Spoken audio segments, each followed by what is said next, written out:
Presiden Amerika Serikat Donald Trump sepakat menurunkan tarif barang asal Indonesia yang akan masuk ke Amerika Serikat dari sebelumnya 32% menjadi 19%, lebih kecil 1% dari Vietnam. Trump bilang sudah sepakat dengan Presiden Prabowo Subianto, namun sebagai gantinya ada kesepakatan yang menguntungkan Amerika Serikat. Amerika akan mendapat akses penuh ke Indonesia yang sebelumnya tidak pernah tercapai. Barang asal Amerika Serikat yang masuk ke Indonesia tidak dikenakan tarif impor alias 0%. Deal with Indonesia. I spoke to their really great president, very popular, very strong, smart, and we made the deal. We have full access to Indonesia, everything. As you know, Indonesia is very strong on copper, but we have full access to everything. We will pay no tariffs. So they are giving us access into Indonesia, which we never had. That's probably the biggest part of the deal. And the other part is they are going to pay 19%, and we are going to pay nothing. I think it's a good deal for both parties. But we will have full access into Indonesia. And we have a couple of those deals that are going to be announced. India basically is working along that same line. We're going to have access into India. And you have to understand, we had no access into any of these countries. Our people couldn't go in. And now we're getting access. Setibanya di Bandara Halim Perdana Kusuma sore tadi, Presiden Prabowo menjawab sejumlah pertanyaan soal tarif impor Indonesia ke Amerika Serikat yang turun menjadi 19%. Ketika ditanyakan soal dampak memberikan akses penuh kepada Amerika untuk penggunaan sumber daya alam Indonesia, Prabowo tekankan semua kesepakatan sudah dikalkulasi dengan matang. Prabowo pun mengakui Presiden Trump adalah negosiator yang cukup keras. Kita sepakati tarifnya dari 32 diturunkan jadi 19. Ya, saya tetap nego. Saya katakan beliau ini seorang negosiator yang cukup keras juga gitu. Ya, memang kita kan perlu untuk membesarkan Garuda. Ya, Garuda adalah kebanggaan kita. Garuda adalah flag carrier nasional. Garuda lahir dalam... Turunnya tarif impor Indonesia ke Amerika Serikat dari 32 menjadi 19% menimbulkan pertanyaan soal dampaknya bagi Indonesia. Pasalnya, sebagai tawarannya Amerika diberikan akses penuh memanfaatkan sumber daya alam Indonesia. Kita bahas bersama tenaga ahli PCO, Fitra Faisal, dan juga Direktur Kebijakan Publik Selios Media Askar Wahyudi. Mas Fitra, selamat petang. Selamat sore, selamat petang. Oke, saya ingin ke Mas Media dulu. Mas Media, betul bahwa tarif ekspor Indonesia ke Amerika Serikat sudah turun dari 32% menjadi 19%. Tetapi ada beberapa persyaratan termasuk juga pernyataan Presiden Amerika Serikat Donald Trump yang menyebut bahwa Amerika punya akses penuh terhadap Indonesia, khususnya tembaga dan sumber daya alam. Ini kabar baik atau kabar buruk, Mas? Ya, ini harus disikapi dengan hati-hati ya. Tetapi melihat apa yang disampaikan oleh Trump, kita harus khawatir justru. Karena Trump lagi-lagi sukses melakukan pendekatan koersif, pendekatan memaksa, pengenaan tarif untuk negara lain. Dan sebetulnya apa yang dilakukan Trump itu melanggar prinsip WTO. Dan apa yang dilakukan Indonesia juga pada saat yang sama ketika mencoba melakukan kesepakatan berlebihan untuk menyenangkan US, itu juga melanggar prinsip WTO, most favored nation, begitu ya. Ini yang patut disayangkan karena prinsip proteksionisme yang dilakukan oleh Trump akhirnya harus menjebak Indonesia dan Indonesia masuk dalam putaran perangkapnya Donald Trump. Okay. Dan kalau kita lihat sejak awal, Mas, ini sebetulnya yang jadi target dari Amerika ini adalah China gitu ya. Dan kemudian pada saat bersamaan Trump mengirimkan ke negara-negara lain. Kita kemarin harus diakui bahwa kita cukup kaget dikenakan 32%, tapi sepertinya reaksinya cukup berlebihan, Mas. Artinya apa yang kita tawarkan kepada US tampaknya lebih banyak merugikan kita karena Indonesia justru menyerahkan dua instrumen sekaligus, Mas. Pasar dan devisa tanpa imbal balik strategis jangka panjang. Jadi ini saya kira harus disikapi hati-hati ke depan karena kalau tidak kita akan mendapatkan kerugian yang double begitu. Oke, saya ingin ke Mas Fitra bahwa tadi yang disebutkan Mas Media adalah kita harus hati-hati dan mungkin saja kita terjebak.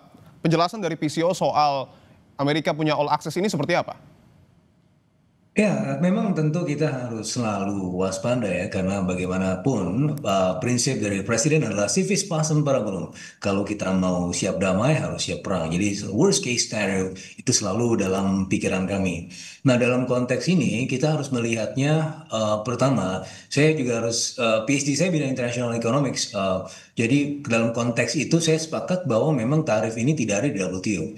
Kita bicara weighted average tariff. Dan juga kita bicara bagaimana most favored nation, yang mana itu beda sama perhitungan reciprocal tariffs. Nah, tetapi ketika ini menjadi gejala global dan semuanya itu harus kemudian menerima tarif reciprocity, sehingga perundingan ya atau kita ukuran-ukuran WTO menjadi tidak relevan. Sehingga yang bisa kita lakukan adalah bilateral negotiation dengan US dengan ya prinsip subjektivitas itu ya, karena biar bagaimanapun kita juga melihat bahwa WTO ini memang under challenge, tapi di sisi yang lain kita melihat bahwa ya caranya bernegosiasi adalah dengan menawarkan konsesi.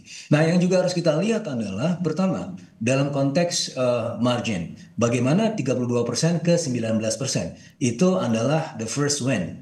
Yang kedua adalah bagaimana secara komparatif ya dengan regional ASEAN yang juga kalau kita lihat ya ekspor kita yang berkompetisi secara langsung adalah dengan Vietnam, Malaysia, Thailand, yang mana semua tarifnya jauh lebih tinggi dibandingkan dengan kita. Itu adalah second win. Dan yang berikutnya adalah kalau kita lihat ya, kalau tadi ya full access, full accession dan seterusnya yang merujuk pada tarif 0% Trump. Jadi kalau kita lihat bagaimana ekspor US ke kita itu bukan yang berkompetisi secara langsung dengan industri kita. Sebagai contoh misalnya kedelai itu memang kita tidak produksi ya. Terus kemudian baik, kita fokus ke negara kita, Mas Fitra.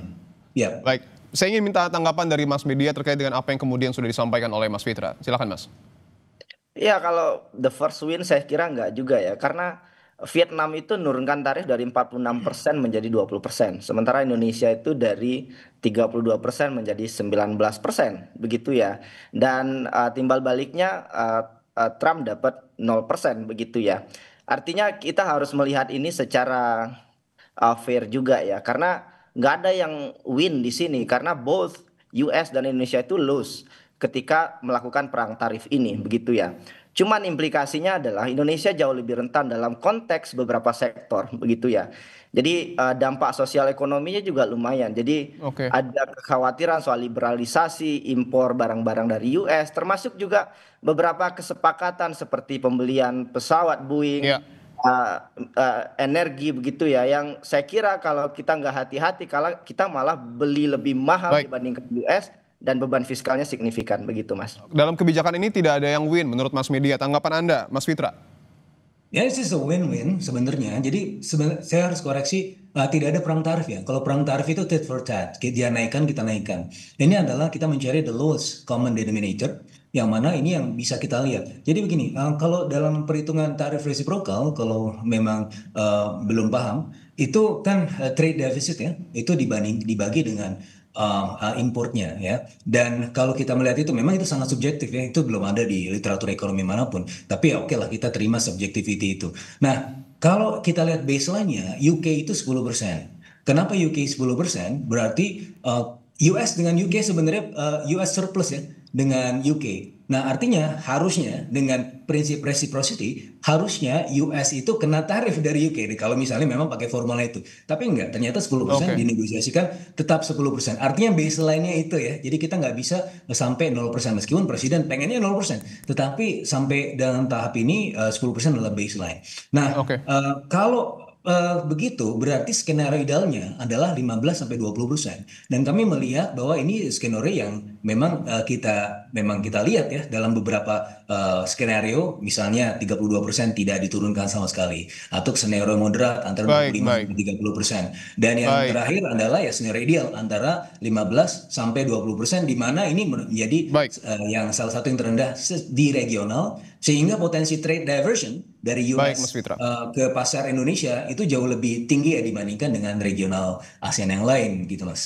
Saya ingin ke Mas Media lagi bahwa tadi pernyataan Presiden Donald Trump sudah mengatakan Amerika punya akses penuh terhadap Indonesia dan nanti akan bertemu di September atau Oktober. Apa yang perlu dinegosiasi oleh Presiden Prabowo pada pertemuan nanti? Ya, ini saat yang tepat untuk ekonom manapun ya, untuk belajar dari sejarah ya. Tahun 1980-an saat krisis utang global, IMF Bank Dunia itu menekan banyak negara termasuk Indonesia. Ujung-ujungnya adalah Indonesia menurunkan tarif dan kemudian membuka pasar Indonesia seluas-luasnya. Dan yang diuntungkan dari ini adalah US dan lembaga Bretton Woods, World Bank, IMF. Dan ini kalau terjadi lagi, kita akan menjadi pasar dari produk US dalam skema yang tidak adil dalam konteks tertentu gitu ya. Karena pada saat bersamaan kita tidak bisa mendapatkan akses full terhadap pasar US begitu Mas. Jadi saya kira pandangan saya mungkin dalam posisi hari ini Indonesia harus lebih hati-hati karena kita sudah terjebak sekarang karena India misalkan mereka buying the time. Tidak terlalu terburu-buru mengambil keputusan karena Donald Trump bisa berubah dalam hitungan detik. Baik, terima kasih atas jawaban Anda, Mas Midi Askar, Direktur Kebijakan Publik Selio. Sebelumnya juga ada Mas Fitra Faisal, tenaga ahli PCO. Terima kasih atas waktunya.